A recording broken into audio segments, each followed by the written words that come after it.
नमस्कार। आज हम बिहारी लाल का कवि परिचय पढ़ेंगे। देखिए, बिहारी लाल का कवि परिचय। देखिए, बिहारी लाल रीतिकाल के सुप्रसिद्ध एवं प्रतिनिधि कवि है। देखिए, बिहारी लाल रीतिकाल के कवि थे, बहुत ही प्रसिद्ध। प्रसिद्ध का अर्थ है फेमस, बहुत ही फेमस कवि थे वे।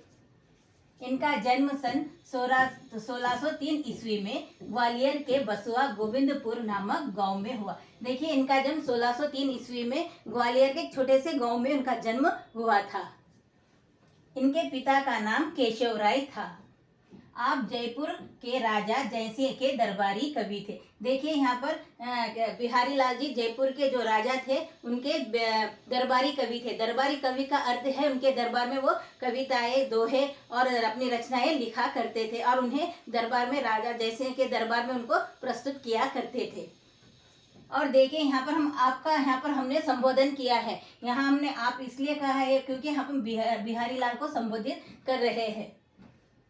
दरबारी कवि थे। बिहारी ने श्रृंगार परक, नीति एवं भक्ति के दोहे लिखे हैं। देखिए, बिहारी लाल जी ने उन्होंने श्रृंगार परक यानी कि श्रृंगार से संबंधित और प्रेम से संबंधित उन्होंने कविताएं और दोहे लिखे हैं। और नीति परक, नीति हम उसे कहेंगे जिससे कि हम उनके उन नीतियों से उनसे हम मोरल भी कहते हैं। मोरल की जो बातें होती है, जो हमारे जीवन में सीखने लायक जो बातें होती है, ऐसे भी उन्होंने दोहे लिखे हैं जिन पर लोगों को प्रेरणा मिल सके।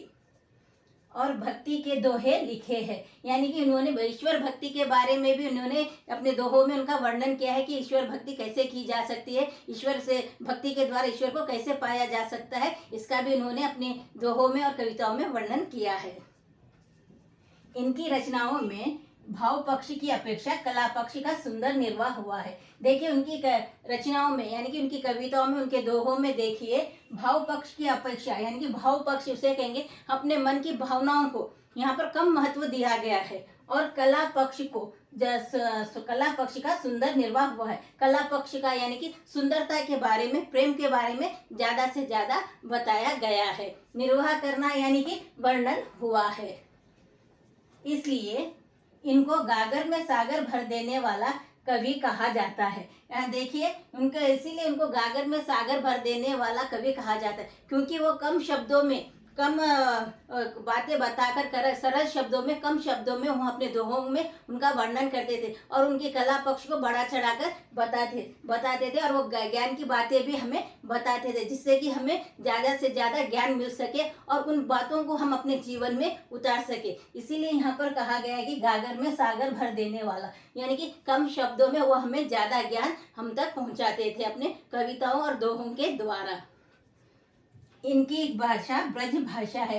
देखिए, ये इनकी भाषा जो है ब्रज भाषा है और वे ज़्यादातर ब्रज भाषा उत्तर प्रदेश की तरफ ज़्यादातर बोली जाती है और बिहारी जो लोग होते हैं वो ज़्यादातर ब्रज भाषा का ही प्रयोग करते हैं। और ब्रज भाषा देखिए, वृंदावन और ब्रज की भाषा है। वहाँ पर श्री कृष्ण की जन्मभूमि जो वृंदावन ब्रज है, वहाँ पर ये भाषा ज़्यादातर बोली जाती है। सन 1664 ईस्वी में जयपुर नरेश के दरबार में रहते हुए उनकी मृत्यु हो गई। देखिए, उनकी मृत्यु जयपुर नरेश के दरबार में रहते हुए उनकी मृत्यु हो गई। मृत्यु का अर्थ है मर जाना या गुजर जाना, यानी कि उन्होंने अपना जीवन भर, सारा जीवन उन्होंने दरबारी कवि के रूप में ही उन्होंने व्यतीत किया और महाराज उनके जयसिंह के जो राजा थे उनके सामने उन्होंने अपने कविता और दोहे वो प्रस्तुत किया करते थे।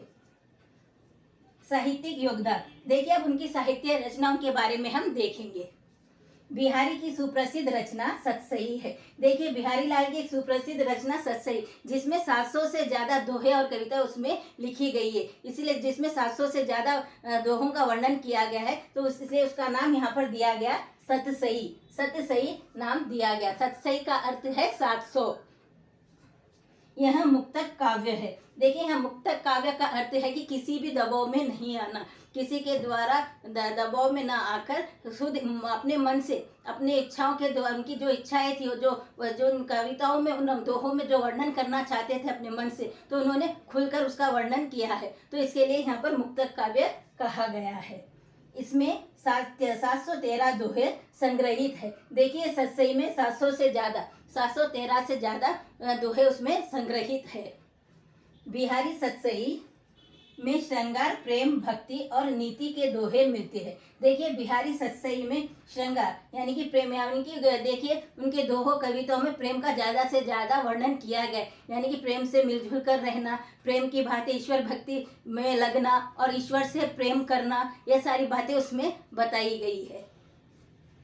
कम शब्दों में अधिक भाव का वर्णन करना बिहारी के दोहों की विशेषता है। देखिए कम शब्दों में ज्यादा से ज्यादा शब्दों का प्रयोग करना और उनके भावों का वर्णन करना, तो ये विशेषता बिहारी लाल जी की। वे बहुत कम शब्दों का प्रयोग करते थे और कम शब्दों में, सरल शब्दों में ही अपने दोहों में वो उनमें ज्यादातर लोगों को प्रेम की भावना और नीतिपरक बातें वे सिखाते थे। यानी कि उनकी विशेषता थी कि ज्यादा से ज्यादा कम शब्दों में ज्यादा से ज्यादा ज्ञान लोगों तक पहुंचाना, ये उनकी विशेषता थी। इसी प्रकार के वीडियोस देखते रहने के लिए लाइक, शेयर, कमेंट करिए और सब्सक्राइब भी जरूर कीजिए। Thank you.